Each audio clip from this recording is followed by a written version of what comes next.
warahmatullahi wabarakatuh. Selamat pagi semuanya. Hari ini kita akan melanjutkan video pembelajaran kita. Hari ini kita akan membahas tentang larutan penyangga dan hidrolisis garam untuk mempersiapkan anak-anakku yang sedang menghadapi ujian sekolah. Silahkan disimak video selanjutnya.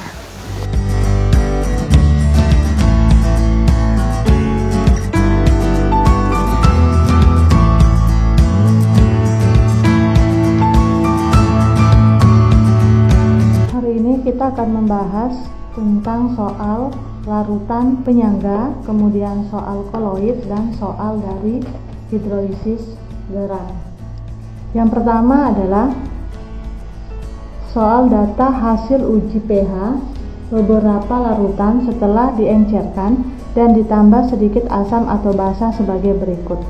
Jadi perlu diketahui adalah larutan penyangga adalah larutan yang dapat mempertahankan pH baik oleh penambahan asam ataupun basa ataupun diencerkan. Diencerkan berarti ditambah dengan air. Jadi larutan penyangga itu dapat mempertahankan pH.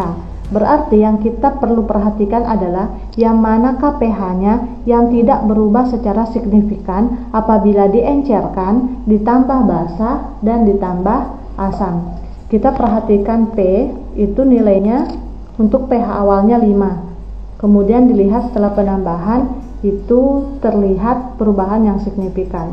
Nah, dari P, Q, R, S, T kita bisa melihat yang manakah yang tidak berubah secara signifikan. Ya, jadi yang tidak berubah secara signifikan itu adalah R. Dari pH awal 10, kemudian setelah diencerkan, ditambah basa dan ditambah asam, ternyata pH-nya adalah 10,5, 10,5, 10. Berarti tidak berubah secara signifikan. Itulah fungsi dari larutan penyangga. Dia tidak mengubah pH walaupun larutan tersebut diencerkan, ditambah basa maupun ditambah asam. Kita lanjut ke soal selanjutnya, yaitu nomor 2. Peristiwa koagulasi dapat ditemukan pada peristiwa A. Pembuatan agar-agar, B. Terjadinya berkas sinar, C. Pembuatan cat, D. Pembusukan air susu, E. Terjadinya delta di muara sungai. Jadi koagulasi itu adalah penggumpalan partikel koloid. Jadi yang termasuk peristiwa koagulasi itu adalah terjadinya pembentukan delta di muara sungai. Jadi aliran sungai itu merupakan koloid. Kalau koloid berarti dia memiliki namanya medium pendispersi dan memiliki namanya fase terdispersi. Medium pendispersinya itu adalah air sungai, sedangkan fase terdispersinya itu adalah lumpur dan pasir. Pada saat mereka bersama tidak terjadi pengendapan. Kenapa? Karena mereka memiliki namanya muatan sejenis, sehingga terjadi gaya tolak-menolak. Tetapi pada saat aliran air sungai ini menuju ke laut, maka di sana mereka bertemu dengan elektrolit. Elektrolit itu seperti garam dapur atau NaCl. Nah, garam dapur inilah yang kemudian menetralkan muatan lumpur maupun pasir tersebut. Dengan adanya penetralan tersebut, maka gaya tolak-menolak pasir dan lumpur itu menjadi stabil atau tidak terjadi lagi tolak-menolak, yang mengakibatkan terjadilah pengendapan lumpur dan pasir pada aliran air sungai tersebut. Inilah yang disebut sebagai delta di muara sungai atau terjadinya pengendapan lumpur dan pasir.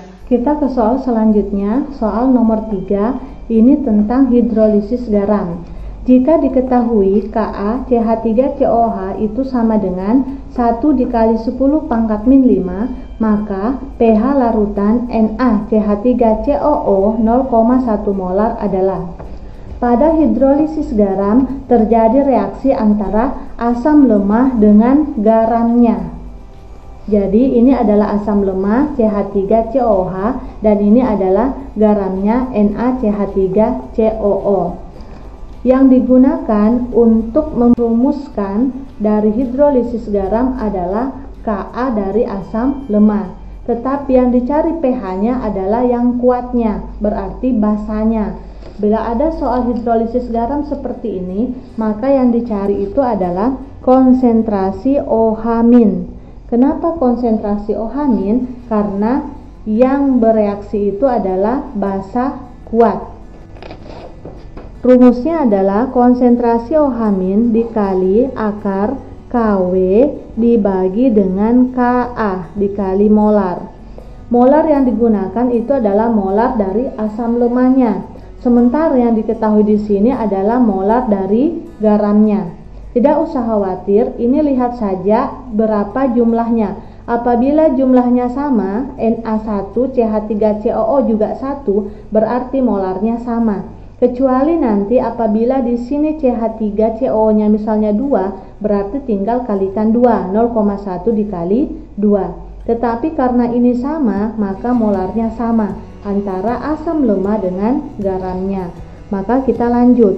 Akar Kw itu adalah 1 dikali 10 pangkat min 14 dibagi 1 dikali 10 pangkat min 5 dikali, kita langsung jadikan 0,1 jadikan 10 pangkat min 1 sama dengan kita akarkan 10 pangkat min 14 dikali 10 pangkat min 1 adalah 1 dikali 10 pangkat min 15 dibagi 1 kali 10 pangkat min 5 sama dengan akar ini habis, kemudian 10 pangkat min 5 dikurangi min 5, berarti min 15 ditambah 5, berarti 10 pangkat min 10 sama dengan diakarkan berarti dikali dengan 1/2, berarti 10, ini akarnya hilang ya, jadi 10 pangkat min 5, berarti POH nya itu adalah min log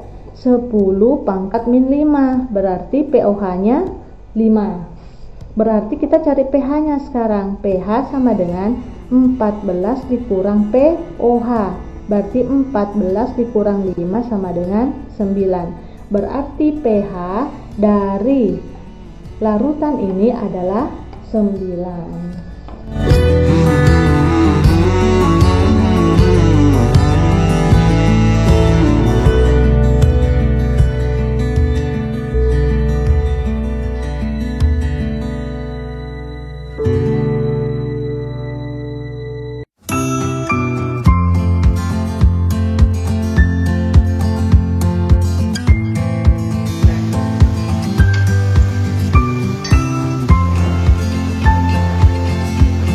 Demikianlah tadi video pembelajaran tentang hidrolisis garam dan larutan penyangga. Semoga video ini dapat bermanfaat buat anak-anakku yang lagi mempersiapkan ujian sekolah. Tetap semangat, jaga kesehatannya. Ibu akhiri, Assalamualaikum warahmatullahi wabarakatuh. Salam smart.